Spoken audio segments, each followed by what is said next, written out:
Pay yourself first has to be one of the most touted financial strategies when it comes to saving and building strong saving habits. And to be honest, it works. This allows you to take money right off the top before anything else comes out when you get paid to put up for your savings. It's prioritizing your ability to save first. That having been said, for the majority of us, life is real. We have people that depend on us. We have a lot of bills. We have a lot of expenses. It seems unrealistic to just throw money to the side when you have a hard time knowing how much of that money you're going to need.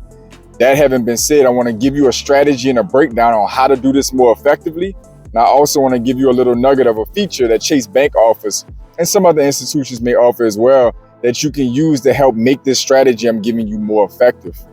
So paying yourself first, again, as I explained, is basically in a nutshell where you take your paycheck that comes in every month and you take a certain percentage of it off the top and put it to the side in savings. It's very simple, but it's very complicated at the same time because you often have so many expenses, so many other people depending on you, and you may not have the best grip on your spending, on your budget. So it makes it challenging to take 5, 10, 15, 20% and just throw it to the side of each paycheck when you don't know how much of it you're gonna need in the future. What you're gonna have to do is start monitoring your spending. Sounds simple, I understand that. You've heard it before, understand that as well, but follow me for a second. Your ability to be able to take money off the top and put it to the side is very dependent on understanding your monthly expenses every month.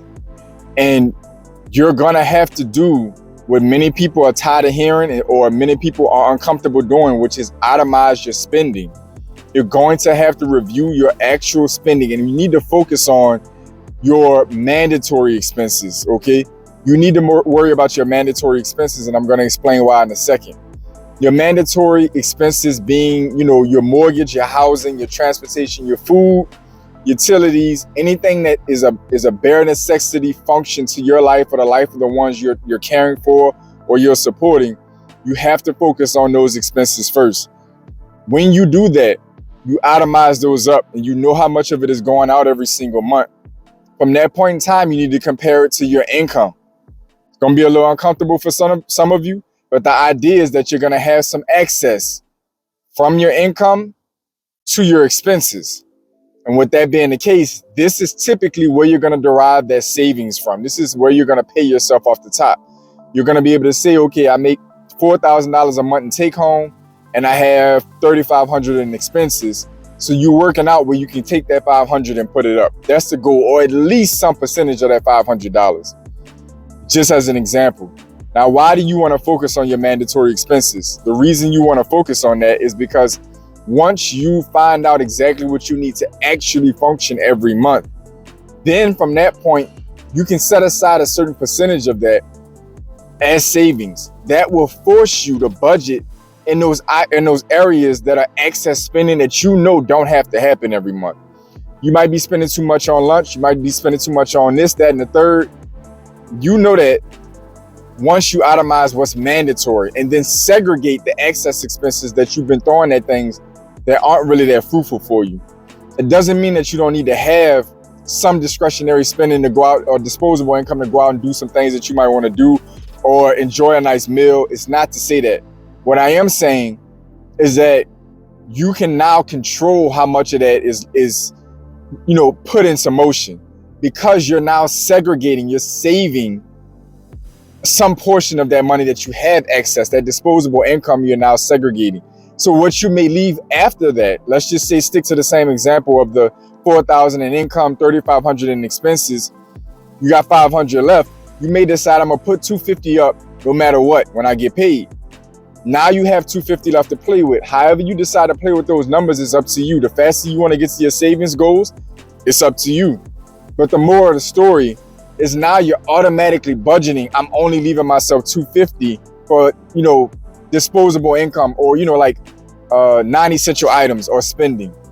That is the key to being able to pay yourself first. You have to itemize and budget how much of your expenses, essential expenses you have, so you can learn what your cash flow difference is. If you find yourself in a situation where you don't have cash flow or you're even in the negative some kind of way, that is a whole nother issue in itself. And it's important that you understand that issue exists. That's a whole nother video on how to approach that.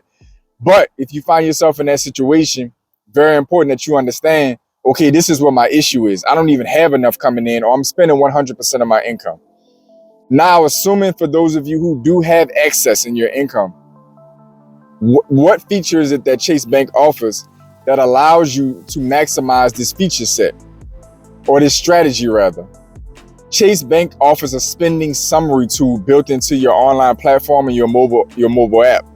It budgets out everywhere, every category, or categorizes rather, every area you spent money that it tracks, of course, within your account. It tells you whether it was utilities, it tells you if it was shopping, if it tells you if it was food. It breaks it all out for you. So if you want to save time, budgeting, itemizing, checkbook balancing, this tool may be available at an institution you're banking with already, but I know for sure it's there for Chase Bank. This is a phenomenal tool because it's cutting out all of the excess weight and that time that it takes for you to thumb through statements or transaction histories, trying to figure out what's what. There's nothing wrong with doing that, and you have to take that time out if that's necessary. But it's very important to understand that your financial institution could offer that feature, and Chase Bank offers it on the online platform, on the mobile device. So, pay yourself first. This is a very effective financial strategy for you to save your money. I promise you it is. From personal and professional experience, I promise you it works. Now, how do you save that money? We're going to get into more videos of where that money should be parked, because we need to talk about your psychology. We need to talk about who you're banking with and some of the benefits of saving with each institution. We're going to extrapolate out in the other videos on that topic. But for now, I just need you to understand how to even start paying yourself first, and why going into the new year at the time of this recording, when this video will be released, it's very essential for you to understand and develop an effective strategy to do that. Because I promise you, if you can do that, you'll look up and have a nice nest egg that you can use for emergency expenses, specific special occasion, or other things that you may have on the agenda. You'll be able to get to that goal a lot faster if you start paying yourself first and treating yourself like your biggest bill. To all my pioneers, welcome back. To my new viewers, welcome in. You want to learn more about myself and the channel, start in the description section and work your way to the about section on the channel. I want y'all to comment down below and let me know if you're already using the pay yourself first feature or strategy, or if this is something new to you or something you've heard about and just never entertained, but you're deciding to give it a shot now. Comment down below and let me know what's working for you or what you plan to do. Other than that, I want y'all to stay focused, stay in motion. I'll see y'all soon.